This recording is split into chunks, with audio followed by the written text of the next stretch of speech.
The Arizona sun hammered the earth until it cracked like old pottery. The horizon shimmered in heat waves that made the long stretches of desert look like melting glass. Daniel Morgan squinted from atop his bay mare, shading his brow with the flat of his hand. He had ridden since dawn, and the sweat on the horse's flanks dried almost as quickly as it appeared. Daniel wasn't a wanderer by choice.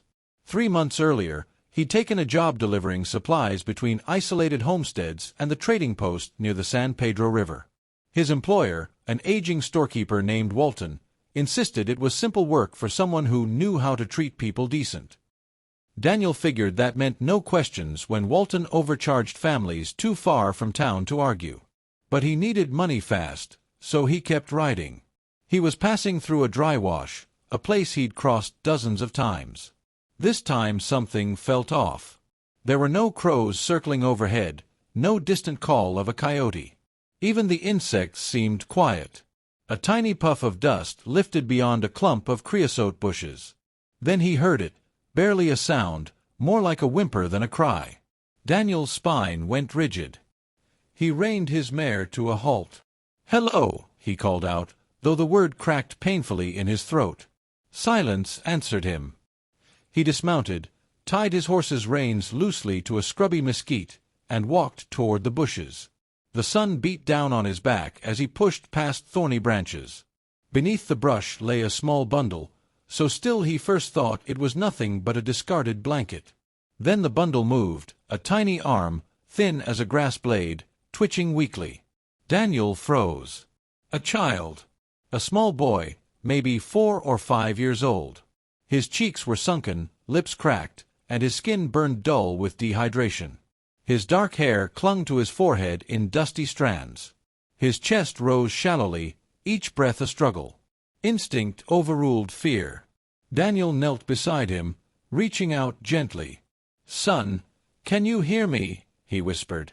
The boy's eyelids fluttered open. Dark eyes met Daniel's, eyes glassy with exhaustion but alive.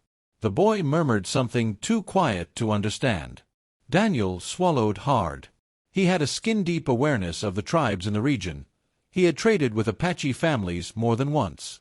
He recognized the features and dress, the simple cotton shirt, the beaded band at the child's wrist. This boy belonged to someone, and someone must be searching for him. Carefully, Daniel lifted the child into his arms. The boy weighed almost nothing, like lifting a bundle of feathers. His mind raced. He could take the boy back to the trading post, but that was nearly 20 miles away, and the child might not survive the heat. The nearest homestead was 7 miles to the north. But he feared the reaction if he appeared with an Apache child. Settlers were tense after months of rumors of conflict that never seemed to end. They saw threat before humanity. He needed shade, water, and time. Daniel carried the boy to his mare and mounted slowly, cradling him against his chest. He nudged the mare into a steady, careful walk toward a narrow canyon ridge where he knew there was a small seep spring. His canteen sloshed softly at his hip, but the water was barely enough for himself. Still, he tilted the canteen and let a few drops fall onto the boy's lips. "Easy," he murmured. "We'll get you water soon." The boy's hand gripped Daniel's sleeve weakly. Something about the touch tightened Daniel's throat. As they reached the canyon shadow, blessed coolness washed over him. He dismounted and hurried to the spring, a tiny trickle, but enough. He soaked a cloth from his saddlebag, pressed it gently against the child's forehead, then let the boy sip water slowly from his cupped palm. Too much too fast could be as dangerous as none at all. Minutes passed. Hours, maybe. Time blurred as Daniel tended the small boy with a patient focus he didn't know he had. As the child's breathing deepened, he drifted into sleep, and Daniel let out a breath he hadn't realized he'd been holding. Daniel built a small campfire, though he kept the smoke minimal. He watched the canyon walls flush pink with the fading light. The mare grazed lazily, and the boy slept under Daniel's coat, swaddled carefully. That evening, Daniel thought of how he had gotten here, his bad decisions, his lost opportunities, the drifting loneliness that gnawed at him. He had no wife, no children, no real home. He had left behind a life of small comforts after the death of his sister, Grief had hollowed him out until he barely recognized himself. This small boy's fragile presence stirred something in him he had nearly forgotten, a need to protect, to serve a purpose greater than himself. But as the sun set, fear crept in. Who would come looking for the child? Would they think Daniel had harmed him?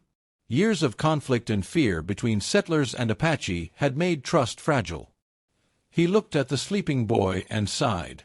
"I'll do right by you," he whispered, "no matter how this plays out." The night was quiet, too quiet. Daniel remained awake long after the fire died down. He heard distant rustling along the canyon rim, maybe animals, maybe not. He rested with his hand on his rifle, but didn't dare startle the boy by lifting it. At dawn, the boy stirred. His voice, though faint, uttered a word Daniel recognized from a few greetings he had learned from Apache traders: "Nada-ili, water." Daniel smiled gently. "Yes, more water." He gave him sips, then broke a piece of hardtack into tiny crumbs softened with water. The boy ate slowly, his eyes growing clearer. When he finished, he looked at Daniel with an expression deeper than gratitude, something like trust, tentative but real. As the morning sun rose, Daniel heard something, hoofbeats in the distance. He moved to the canyon entrance and scanned the horizon. He saw nothing, but he felt watched. By midday, he risked traveling again. The boy slumped against him, weak but awake. Daniel wrapped the child in a blanket and kept the mare at a steady pace. Near evening, he arrived at his own small cabin, a rough building tucked against the hills, a quiet place he leased from the trading post. He laid the child on his bed, started boiling water, and prepared more food. The boy said nothing, conserving his strength. Daniel spoke softly, describing everything he was doing, even though he knew the child likely understood only pieces. By the time night fell again, the boy was sleeping comfortably, his breathing slow and even. Daniel pulled a chair beside the bed and dozed lightly. He didn't know he was being followed. He didn't know that the search had already begun. And he didn't know that in 4 days, 3 Apache women would stand at his door, women who would challenge his fears, test his intentions, and alter the course of his life in ways he could not yet imagine. 4 days passed. The boy, whose name Daniel finally gathered to be So, though it was spoken so softly he wasn't sure at first, recovered steadily. His cheeks filled out, his eyes brightened, and though he rarely spoke, he seemed less afraid. He watched Daniel with quiet curiosity. Sometimes, when Daniel turned away, he felt So's gaze follow him, as if trying to understand the strange man who had lifted him from the desert.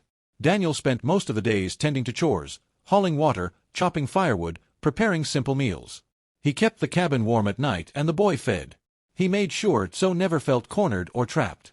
When the child showed signs of wanting the outdoors, Daniel opened the door wide and let him sit in the sun, wrapped in the blanket. Still, uneasiness gnawed at him. Someone would come. Someone had to. On the 4th evening, as the sun melted into gold across the hills, Daniel stood outside splitting wood. A breeze stirred the tall grasses. His mare raised her head suddenly, ears pricked toward the trail leading down from the ridge. Daniel tensed. Then he saw them, 3 figures walking with the grace of people accustomed to long distances. 3 women, each carrying herself with quiet strength. Their long hair was braided with care, and their clothing, though dusty from travel, bore careful stitching and beadwork that spoke of identity and belonging. They stopped several yards from Daniel's cabin, and the tallest stepped forward. She was older than the others, with lines of wisdom carved gently around her eyes. Her gaze was steady, not hostile, not fearful, but searching. Daniel set down the axe slowly and raised his hands to show peace. "I mean no harm," he said quietly. The older woman tilted her head, considering him, then spoke in clear English, though accented. "We have come for the child." Daniel's heart jumped. He swallowed. "He is inside. Safe." Her brows knit slightly. She exchanged a glance with the 2 younger women, one of whom carried a woven blanket over her arm, the other holding a small bundle of herbs. The younger women stepped forward slightly, alert but calm. The older woman said, "You found him in the desert." It wasn't a question. It was a statement of fact. Daniel nodded. "Yes." "He was alone. And starving. I couldn't leave him there." "Yes," she said simply. "You could have." Something in her tone struck him. Not accusation. Not gratitude. Just an acknowledgement of reality. the dangerous intersections of fear and misunderstanding that too often defined interactions between their people and his. She continued, "I am his grandmother. My name is Nat A." She placed a hand on her chest to indicate herself. "They are his mother and his aunt." Daniel's gaze shifted to the younger women. The mother's eyes burned with emotion, pain, relief, exhaustion. It was impossible not to feel the depth of it. She stepped forward, voice trembling. "Is he well?" she asked. "He's resting," Daniel said. "Better than when I found him." A flicker of pain passed over her face. She nodded gratefully. "May we see him?" she asked. Daniel stepped aside, gesturing toward the door. "Of course." The three women entered his cabin with quiet dignity. Daniel followed hesitantly, though he stayed near the doorway, unsure if his presence was welcome. So lay on the bed, half asleep, clutching the small cloth doll Daniel had made him from scraps of fabric, something to hold, something familiar. When the boy's eyes opened and he saw the women, everything changed. His face lit up. His arms reached outward. A small cry, soft but clear, escaped his lips. The mother rushed to him, dropping to her knees. She gathered him tenderly, tears slipping down her cheeks. The aunt joined her, hands trembling as she touched Zo's hair, his arms, his face, checking, reassuring, confirming he was whole. The grandmother stood slightly apart, her expression composed but her eyes shining. The boy chattered softly, a stream of words in Apache, words Daniel couldn't understand but whose meaning was unmistakable. Joy, relief, the story of his ordeal condensed into a child's breathless explanation. Daniel stepped back, giving them space. He felt like an intruder witnessing something sacred. The humble little cabin felt too small to hold such emotion. When the moment quieted, the grandmother turned to him. "You gave him water, food. You sheltered him." "I did what anyone would," Daniel said, though he knew that wasn't entirely true. The grandmother studied him. "Many would not." He had no answer for that. After a long silence, she said, "We searched for him. 4 days. We followed small tracks, but sand and wind, they took them away." She glanced at the ridge. "Yesterday, we found where you camped." Daniel nodded. "I was afraid you would think I meant harm." "You did not," she said simply. "That is enough." The mother approached him now, so in her arms. Her voice shook. "Thank you." Daniel felt heat rise to his cheeks. He didn't know how to respond. He took off his hat awkwardly and held it against his chest. The grandmother raised a hand. "We would speak outside." Daniel followed her, stepping into the warm evening air. The grasses rustled around them. A hawk circled overhead in wide, lazy arcs. She began without ceremony. "There is anger between our peoples. Old pain. Old fear. You know this." "I do," Daniel replied quietly. "But you did not let it guide you," she said. "You saw only a child." Daniel nodded. The grandmother's eyes softened. "For that, we wish to give something." He felt panic. "No, I don't want." "Not payment," she interrupted. "Respect." She gestured toward a patch of earth beside the cabin. One of the younger women approached, carrying the bundle of herbs. She knelt, burying the herbs in the soil and murmuring words Daniel did not understand. The ritual was serene, reverent. The grandmother explained softly. "A blessing for protection. For your home. For the kindness you showed." Daniel swallowed hard. He stared at the small patch of ground, feeling a weight lift from him, a release he hadn't expected. Then Zo toddled toward him, released from his mother's arms. He clutched the cloth doll Daniel had made and held it out to him as if to return it. "No," Daniel said gently, pushing it back toward him. "It's yours." The boy stared at him for a long moment, then placed his small hand on Daniel's. The touch undid him. All the grief, the loneliness, the emptiness he had buried for years surged upward. He blinked hard, unwilling to let tears fall. The grandmother watched him. Her voice was quiet but firm. "Grief walks with you." Daniel's breath caught in his throat. He nodded, unable to speak. She continued, "But today you walked with compassion. That path brings healing." Daniel looked away, his jaw tight. "I just couldn't let him die." "That is enough," she said again. The three women prepared to leave.